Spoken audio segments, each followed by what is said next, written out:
Assalamualaikum warahmatullahi wabarakatuh. Kami dari kelompok 4 akan mempresentasikan hasil diskusi kami, yaitu analisis fundamental dan teknikal pada PT Astra International Tbk,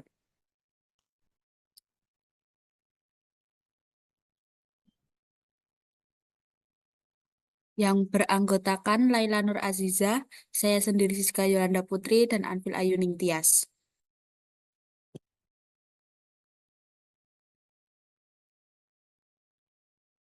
Daftar isi yang akan kita bahas: satu, deskripsi bisnis emiten; yang kedua, analisis makroekonomi; yang ketiga, analisis industri dan sektor; yang keempat, analisis laporan keuangan; yang kelima, analisis teknikal; dan yang terakhir, saran.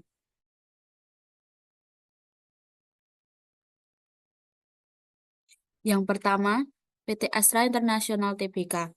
PT Astra International Tbk merupakan salah satu perusahaan konglomerat terbesar di Indonesia yang didirikan pada tahun 1957. Astra International terlihat dalam berbagai sektor industri yang mencakup otomotif, jasa keuangan, alat berat dan pertambangan, agribisnis, infrastruktur dan teknologi, teknologi informasi, serta properti. Dalam industri otomotif, bisnis inti Astra Internasional, perusahaan ini menguasai pangsa pasar domestik antara 50 dan 60% melalui badan hukum yang dikendalikan bersama Jointly Controlled Entity dengan Toyota Motor Corporation. Astra memegang hak eksklusif untuk menjual kendaraan Toyota di pasar Indonesia. Merek Toyota ini menjadi pemimpin dominan di pasar mobil grosir di Indonesia. Astra juga bekerja sama dengan Daihatsu, Isuzu, Nissan Diesel, Peugeot, mobil BMW, dan sepeda motor Honda. Selain produksi dan distribusi ini mobil, Astra menawarkan layanan konsultasi untuk pembelian mobil baru, serta asuransi dan layanan pembiayaan untuk mendukung penjualan otomotif, sepeda motor, dan alat berat. Untuk pertambangan, perkebunan, konstruksi, dan kehutanan, Astra menjual alat berat, suku cadang terkait, dan memberikan layanan purna jual.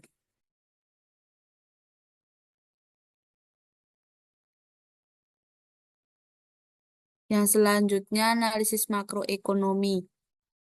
Pertumbuhan produk domestik bruto atau PDB yang positif biasanya menandakan perekonomian yang sehat dan secara langsung meningkatkan daya beli dan konsumsi masyarakat. Seiring dengan pertumbuhan PDB, pendapatan masyarakat meningkat sehingga mendorong penjualan mobil dan real estate yang disediakan oleh Astra. Konsumsi yang tinggi yang mencerminkan kuatnya daya beli masyarakat dan optimisme konsumen semakin memperkuat permintaan terhadap produk-produk mereka. Inflasi mempengaruhi Astra Internasional melalui berbagai cara yang signifikan, mulai dari peningkatan biaya produksi hingga penurunan daya beli konsumen. Kenaikan harga bahan baku, tenaga kerja, serta energi dan transportasi selama periode inflasi meningkatkan biaya produksi bagi Astra, yang bisa menekan margin keuntungan jika perusahaan tidak mampu meneruskan kenaikan biaya ini kepada konsumen. Daya beli konsumen yang menurun akibat inflasi mengakibatkan penurunan permintaan untuk produk-produk mahal seperti kendaraan bermotor dan properti, sehingga mengurangi penjualan Astra.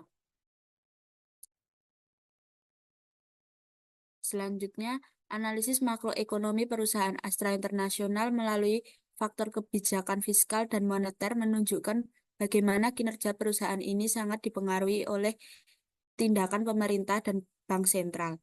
Kebijakan fiskal seperti pengeluaran pemerintah untuk proyek infrastruktur secara langsung meningkatkan permintaan untuk alat berat dan kendaraan komersial yang diproduksi oleh Astra.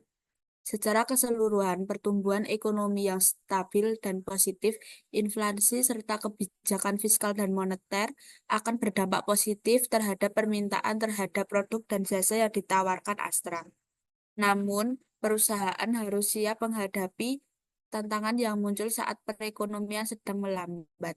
Dengan memantau indikator-indikator perekonomian utama dan menyusun strategi bisnis, Astra mampu mengoptimalkan kinerja dalam berbagai kondisi perekonomian.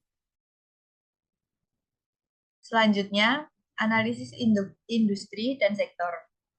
Astra Internasional sebagai salah satu konglomerat terbesar di Indonesia menghadapi beragam dinamika dalam beberapa sektor utama.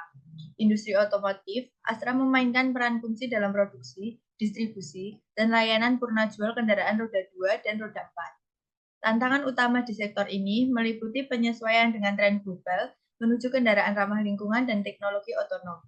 Sementara juga harus mengatasi fluktuasi permintaan pasar domestik yang dipengaruhi oleh kondisi ekonomi dan kebijakan regulasi. Di sisi lain, sektor perdagangan Astra yang mencakup distribusi barang konsumen dan alat berat menghadapi tantangan dalam bernavigasi pasar yang kompetitif dan perubahan kebijakan perdagangan global. Investasi mereka dalam properti, baik komersial maupun residensial, mempertimbangkan fluktuasi harga properti dan permintaan pasar yang dipengaruhi oleh tren urbanisasi dan pertumbuhan ekonomi regional. Sementara itu, melalui unit keuangan mereka, Astra harus mengelola risiko kredit dan volatilitas suku bunga dalam mendukung portofolio pembiayaan mereka. Secara keseluruhan, Astra menghadapi berbagai tantangan dan peluang dari setiap sektor yang mereka hadiri, memerlukan strategi yang terintegrasi dan adaptif untuk mempertahankan posisi mereka sebagai pemimpin di berbagai segmen industri di Indonesia.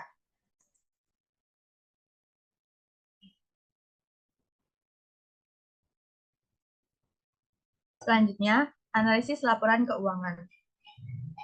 Pada laporan posisi keuangan selama 3 periode 3 bulan, aset perusahaan Astra Internasional Tbk mengalami kenaikan. Namun, kenaikan aset ini disebut juga dibarengi dengan kenaikan liabilitas dan ekuitas dari perusahaan. Sedangkan pada laporan laba rugi, periode 3 bulan, jumlah penjualan perusahaan meningkat sehingga berdampak pada pendapatan usaha yang meningkat.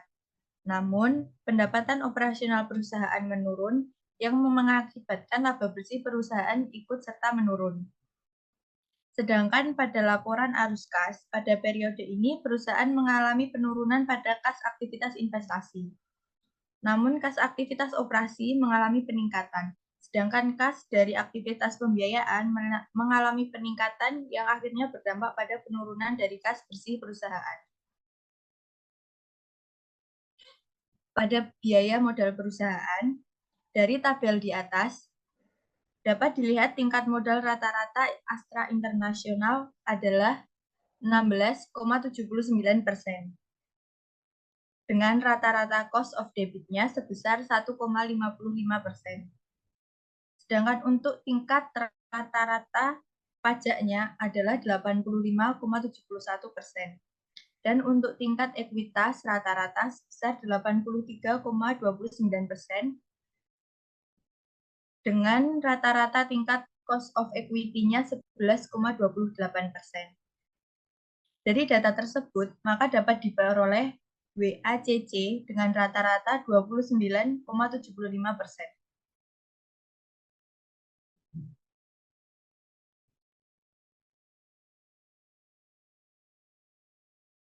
Berdasarkan data valuasi perusahaan dengan menghitung PER, PBV, dan PSR ini, yang kemudian dibandingkan dengan 3 perusahaan pembanding, yaitu PT Indomobil Sukses Internasional Tbk, PT Industri dan Perdagangan Bintrako Dharma Tbk, dan PT Wahana Otomitra Multiarta Tbk. Maka diperoleh data sebagai berikut. Dari rasio perhitungan PER PBV, harga saham PT Astra Internasional Tbk pada 4 Juli 2024 sebesar 4.550 diindikasikan undervalued. Analisis menggunakan 4 indikator. Yang pertama, moving average, di mana MA10 sebesar 4.535, MA20 sebesar 4.536, dan MA100 sebesar 4.541 dengan current price sebesar 4.520.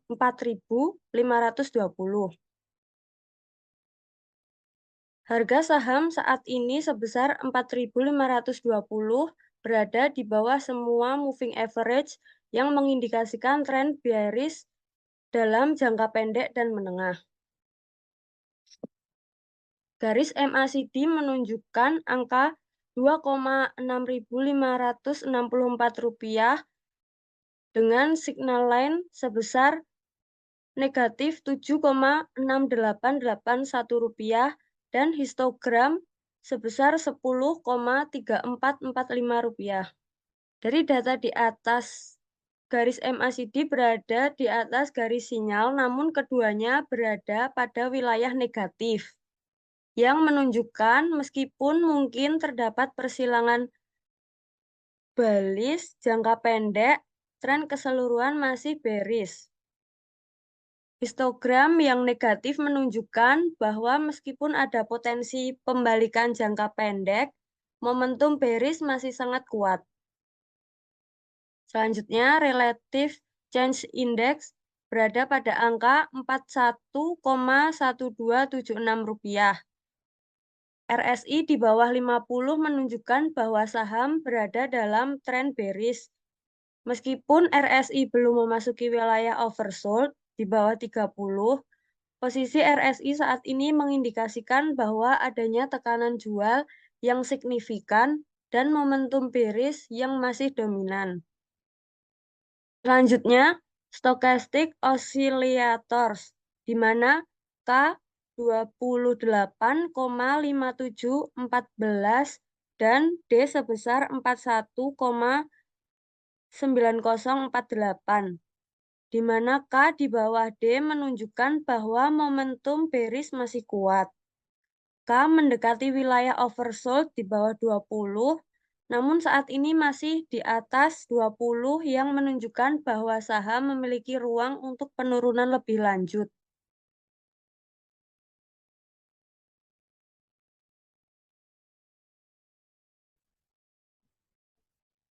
Dari hasil analisis di atas, dapat disimpulkan bahwa rekomendasi berdasarkan moving average yaitu strong sell.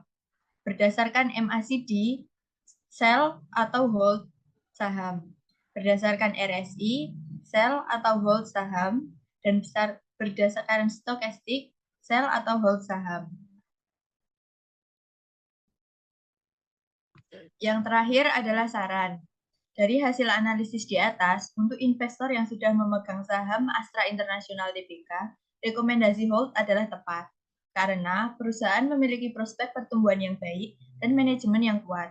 Bagi investor baru yang mencari peluang investasi di perusahaan dengan fundamental yang kuat dan diversifikasi yang baik, rekomendasi buy dapat dipertimbangkan.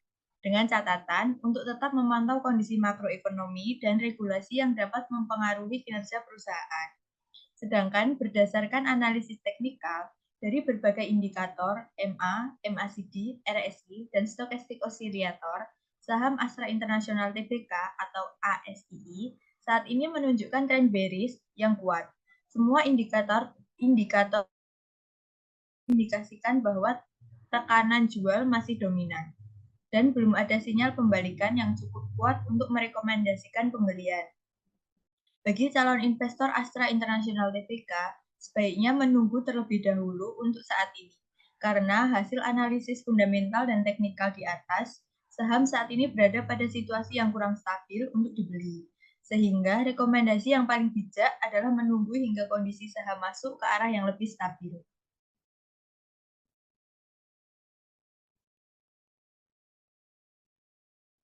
Sekian presentasi kelompok kami. Wassalamualaikum warahmatullahi wabarakatuh.